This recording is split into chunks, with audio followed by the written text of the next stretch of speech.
아프가니스탄에서는 일부 소녀들이 할아버지 뻘 드는 남자와 강제로 결혼합니다. 안 돼 라고 말하는 것은 단순한 반항이 아니라 추방이나 더 심각한 결과를 초래할 수 있습니다. 왜 이런 일이 계속될까요? 감히 저항하는 여성들에게는 무슨 일이 일어날까요? 저와 탐험에서만 공개되지 않은 진실을 알아보세요. 아프간 여성의 강인함과 회복력. 아프간 여성은 육체적 인내력을 훨씬 뛰어넘는 놀라운 힘을 구현합니다. 세계에서 가장 억압적인 사회 중 하나에서 살고 있음에도 불구하고 그들은 조용한 결단력으로 계속 저항합니다. 많은 여성들이 자신의 미래가 자신의 것이 아님을 알면서 자라지만 몰래 배우고 다른 사람들을 가르치고 지역사회를 지원할 방법을 찾습니다. 끊임없는 감시와 사회 통제에 맞서 그들은 끈기 있게 살아갑니다. 여러 세대를 거쳐 그들은 지혜, 희망, 용기를 전수합니다. 그들의 회복력은 단순한 생존에 관한 것이 아니라 정체성, 존엄성, 변화의 꿈을 보존하는 것에 관한 것입니다. 저항하고 딸을 교육하고 속삭이듯 말하는 모든 아프간 여성은 더 자유로운 미래를 위한 씨앗을 심고 있습니다. 자유와 사랑의 꿈. 결혼이 정해지고 사랑이 사치로 여겨지는 사회에서 많은 아프간 여성들은 다른 종류의 삶을 꿈꿉니다. 그들은 자유롭게 파트너를 선택하고 자신을 위해 선택된 사람이 아닌 사랑하는 사람과 함께 걷는 것이 어떤 느낌일지 상상합니다. 의무가 아닌 애정으로 결혼한다는 사랑에 빠지는 것에 대한 생각은 반항과 자유의 상징이 됩니다. 외국인 남성, 특히 라틴계 남성은 많은 사람들에게 이러한 환상을 나타냅니다. 자유롭게 미소를 짓고 수치심 없이 사랑을 말하며 여성을 동등하게 대하는 남성입니다. 아프간 여성에게 이러한 꿈은 단순한 낭만이 아니라 사랑이 금지되지 않는 세상에 대한 비전을 제공합니다. 금지된 것의 매력. 특히 여성이 말하고 걷고 심지어 공공장소에 존재하기 위해 허락을 받아야 하는 사회에서는 금지된 것에 대한 자기력이 있습니다. 아프가니스탄에서 외국인 남성, 특히 자유문화 출신의 남성은 여성이 가질 수 없다고 들었던 모든 것의 상징이 됩니다. 그것은 단순한 매력에 관한 것이 아니라 선택하고 탐험하고 두려움 없이 살 수 있는 능력에 관한 것입니다. 이 금지된 이미지는 독립, 평등, 열정을 나타내기 때문에 더욱 강력해집니다. 시장에서 교환되는 조용한 시선, 미소의 속삭임은 모두 침묵의 저항 행위가 됩니다. 많은 아프간 여성에게 금지된 것의 매력은 단순한 낭만이 아닙니다. 조혼. 잃어버린 어린 시절. 아프가니스탄에서 아동기라는 개념은 의무와 전통에 가려지는 경우가 많습니다. 소녀들은 10살이 되기도 전에 결혼을 약속받기도 합니다. 아직 글을 읽거나 놀이를 배우는 아이들이 갑자기 어른의 책임을 떠맡게 되는 것입니다. 어느 날 아침, 학교나 게임이 아닌 결혼식과 한 번도 만난 적 없는 남편에 대해 생각하며 눈을 뜹니다. 많은 가정에서 이것은 재정적 부담을 덜기 위한 방법입니다. 즉, 부양해야 할 입 하나를 줄이고 어쩌면 그 대가로 돈이나 물건을 받을 수도 있습니다. 정서적 피해는 거의 고려되지 않습니다. 이 소녀들은 종종 두려움, 혼란, 그리고 앞으로 닥칠 일에 대한 불확실함 속에서 집을 떠납니다.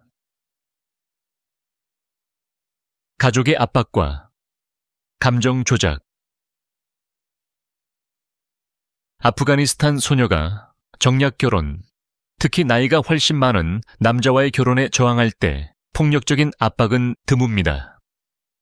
대신 그것은 사랑과 걱정으로 포장되어 부모, 형제자매, 심지어 가족 내 여성들로부터 옵니다. 그들은 그것이 그녀를 위한 것이며 이 남자가 그녀를 부양하고 보호하고 그녀의 미래를 보장해 줄 것이라고 말합니다. 당신이 거절하면 우리를 욕보이는 것입니다. 라고 그들은 주장합니다. 이러한 조작은 죄책감과 두려움을 도구로 사용하여 순종을 강요합니다. 그녀가 계속 거부하면 제약이 강화됩니다. 그녀는 집을 나서는 것이 금지되거나 교육을 계속할 수 없게 될 수도 있습니다.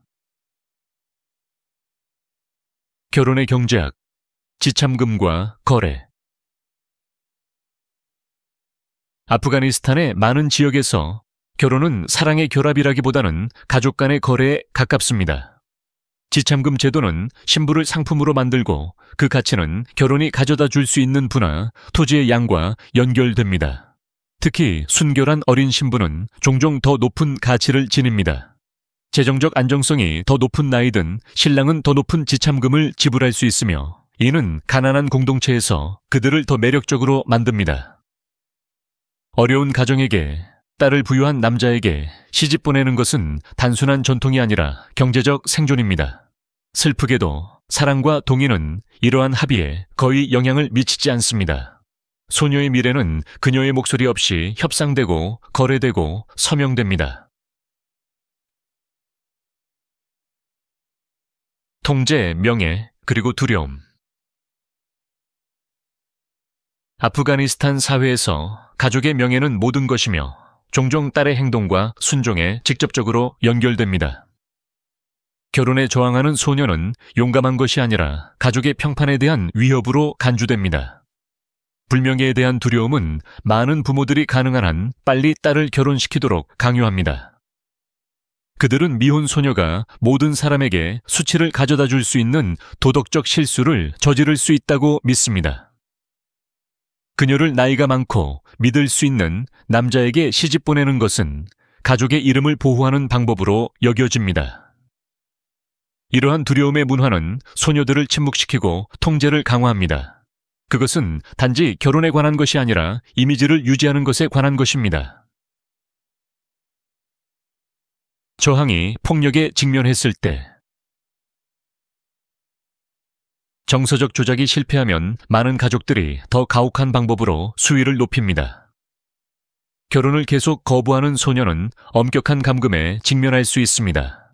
집안에 갇히고 움직임이 제한되고 학교나 친구와의 접근이 차단됩니다. 더 극단적인 경우에는 구타, 음식 거부, 위협과 같은 신체적 처벌이 따릅니다. 일부 가족은 결혼 날짜를 앞당기고 동의 없이 결혼을 강요함으로써 더욱 나아갑니다. 이 순간에 소녀의 의지는 체계적으로 꺾입니다. 그녀는 자신의 몸과 선택이 더 이상 자신의 것이 아니라는 것을 이해하게 됩니다. 목표는 간단합니다. 어떤 대가를 치르더라도 복종입니다. 결혼식 날이 되면 많은 소녀들이 신체적으로, 감정적으로, 정신적으로 침묵 속에 굴복하게 됩니다. 결혼의 밤.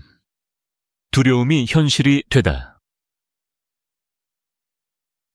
강제 결혼을 하는 많은 아프가니스탄 소녀들에게 결혼 첫날 밤은 기쁨으로 가득 차 있지 않고 두려움으로 가득 차 있습니다. 그들은 종종 자신이 선택하지 않은 남자, 즉 자신을 파트너가 아닌 재산으로 보는 수십 년 연상의 남자와 홀로 있습니다. 부부 강간이 거의 인정되지 않는 사회에서 그 밤은 무력감에 휩싸이는 끔찍한 순간이 됩니다. 많은 소녀들이 처녀성을 증명해야 하며 그렇게 하지 못하면 폭력이나 거부로 이어질 수 있습니다.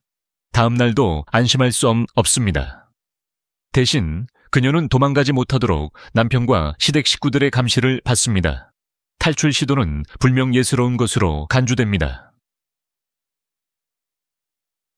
탈출에 대한 처벌. 탈출구는 없다. 강제 결혼에 갇힌 아프가니스탄 소녀들에게 탈출은 유일한 선택처럼 보일 수 있지만 엄청난 위험이 따릅니다. 도망치려는 소녀들은 자신의 가족이나 지역 사회 구성원들에게 쫓기는 것에 직면합니다. 붙잡히면 구타를 당하거나 평생 갇히거나 더 심하게는 소위 명예살인으로 살해될 수 있습니다.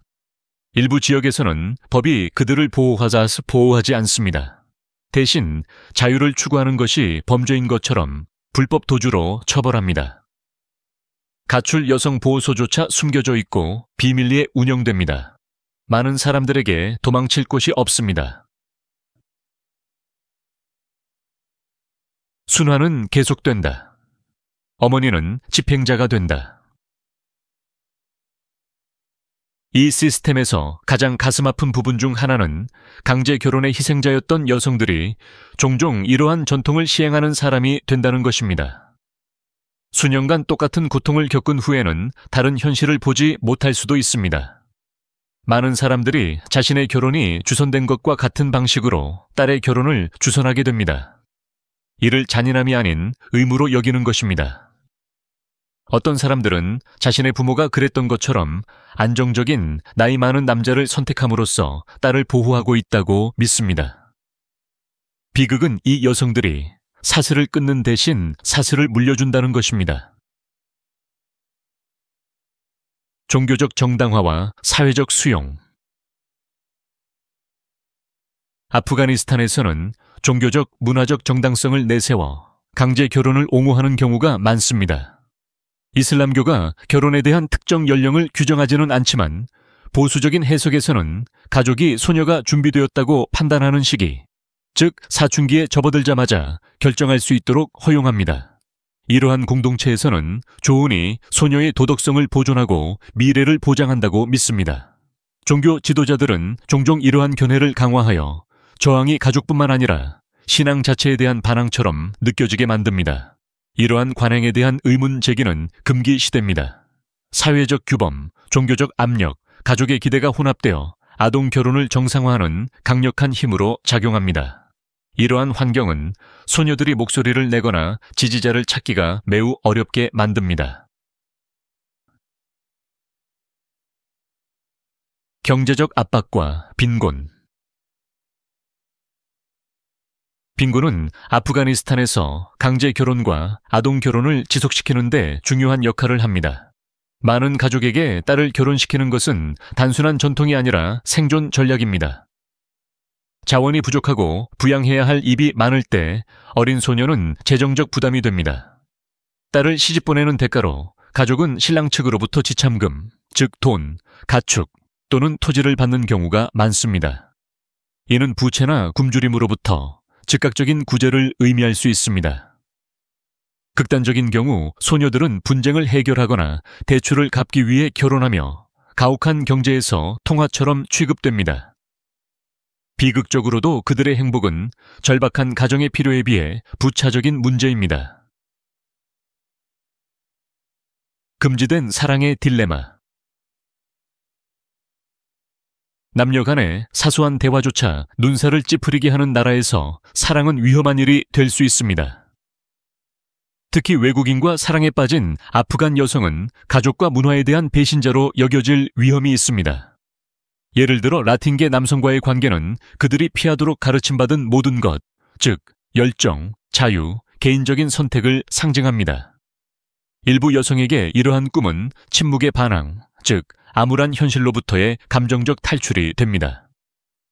그러나 이러한 감정에 따라 행동하면 구타, 사회적 추방 또는 그 이상의 심각한 결과로 이어질 수 있습니다. 그럼에도 불구하고 많은 사람들이 계속 꿈을 꾸고 심지어 비밀스러운 소통을 감수합니다. 바차포쉬. 소년으로 자란 소녀들.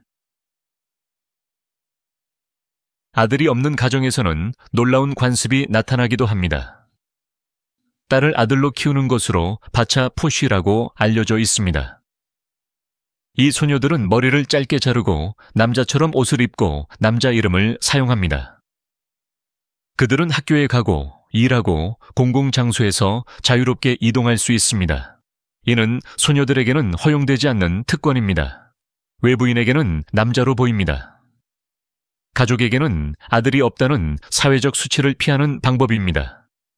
그러나 이 소녀들이 사춘기에 접어들면 여성으로서의 역할로 돌아가 부르카로 몸을 가리고 결혼 준비를 해야 합니다. 심리적 부담은 엄청납니다. 수년간 자유를 누린 후 갑자기 성별 기대에 갇히게 됩니다. 어린 신부, 여성성을 갖기 전에 결혼한 아이들. 아프가니스탄에서 가장 충격적인 현실 중 하나는 아동 결혼이 만연하다는 것입니다. 소녀들은 종종 결혼이 무엇을 의미하는지 이해하기도 전에 10세 이전에 약혼합니다. 이러한 결혼은 사랑이나 동반 관계에 관한 것이 아니라 거래이며 종종 동맹을 강화하거나 재정적 어려움을 덜기 위해 가족 간에 이루어집니다. 어린 신부는 결혼식 날까지 미래의 남편을 만나지 못할 수도 있으며 그날 밤 아내의 책임을 떠맡아야 합니다. 이 어린 소녀들은 조기 임신, 정서적 외상, 교육 기회, 상실로 인해 심각한 건강상의 위험에 직면합니다.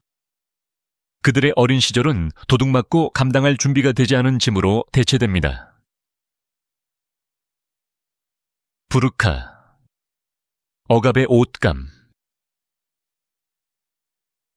아프가니스탄의 많은 지역에서 부르카를 입는 것은 선택이 아니라 강제된 규칙입니다. 2021년 탈레반이 권력을 잡은 이후 부르카는 다시 공공장소에서 의무화되었습니다. 여성은 눈을 위한 작은 망사만 남겨두고 완전히 가려야 합니다. 이 옷은 단순한 의류 그 이상입니다. 억압의 상징입니다. 정체성을 지우고 개성을 침묵시키며 여성을 2등 시민으로 낙인 찍습니다. 설상가상으로 여성은 혼자 걸을 수 없습니다. 간단한 심부름을 할 때도 남성 보호자와 동행해야 합니다. 이 규칙을 어기면 공개 처벌을 받을 수 있습니다. 일부에서는 문화적 또는 종교적이라고 주장하지만 현실은 많은 아프간 여성이 믿음이 아닌 두려움 때문에 부르카를 착용한다는 것입니다. 바하드, 빛 대신 딸을 주는 행위. 아프가니스탄의 농촌 지역에서는 분쟁을 해결하거나 빚을 갚기 위해 딸을 결혼시키는 끔찍한 관행이 지속되고 있습니다. 바하드라고 불리는 이 전통은 여성을 부족 협상에서 거래 대상으로 취급합니다. 가족 구성원이 범죄를 저지르거나 불쾌감을 주면 종종 소녀, 때로는 어린이를 보상으로 제공하는 것이 해결책입니다. 그녀의 나이, 소원 또는 미래는 중요하지 않습니다. 일단 주어지면 그녀는 다른 가족에게 속하며 종종 고난과 고립된 삶을 살아갑니다. 이 여성들은 사람으로 여겨지지 않고 균형을 회복하기 위한 재산으로 간주됩니다. 자비 없는 정의이며 삶을 파괴합니다. 샵의 얄다, 어둠 속의 빛. 모든 어려움과 억압적인 관습 속에서도 따뜻함과 희망을 가져다주는 전통이 남아있습니다. 페르시아의 가장 긴 밤 축제인 샵의 얄다입니다. 이 동지에는 가족들이 모여 시를 읽고 웃음을 나누고 석류나 수박과 같은 과일을 먹고 서로의 존재를 소중히 여깁니다. 많은 아프간 여성에게 이 밤은 일상생활의 엄격한 규제에서 벗어나는 드문 휴식입니다. 남성 옆에 앉아 자유롭게 말하고 기쁨에 동참할 수 있는 시간입니다. 짧지만 이 축제는 어둠이 영원히 지속되지 않는다는 상징적인 상기시켜줍니다. 아직 쓰여지지 않은 미래. 수세기에 걸친 전통의 무게에도 불구하고 특히 아프가니스탄 젊은 세대 사이에서 저항의 징후가 나타나고 있습니다. 소녀들은 비밀리에 스스로를 교육하고 여성들은 지하 지원 네트워크를 구축하며 몇몇 용감한 목소리들이 온라인에서 발언합니다. 변화는 고통스러울 정도로 느리지만 일어나고 있습니다. 더 많은 아프간 여성들이 감히 시스템의 의문을 제기하고 결혼이 형벌이 아닌 선택인 미래를 꿈꿉니다. 그들은 자유, 교육, 사랑, 그리고 스스로 결정할 수 있는 단순한 권리를 갈망합니다. 탈출, 저항 또는 인식 제고를 통해서든 그들은 주변의 벽을 계속 밀어내고 있습니다. 이 이야기가 당신을 감동시켰다면 잠시 시간을 내어 생각해보고 봐야 할 사람과 공유하십시오. 우리가 더 많이 이야기할수록 무시하기가 더 어려워집니다. 그리고 전 세계에 더 많은 알려지지 않은 이야기를 발견하고 싶다면 어떻게 해야 할지 아실 겁니다. 계속 호기심을 가지세요. 다음 편에서 만나요.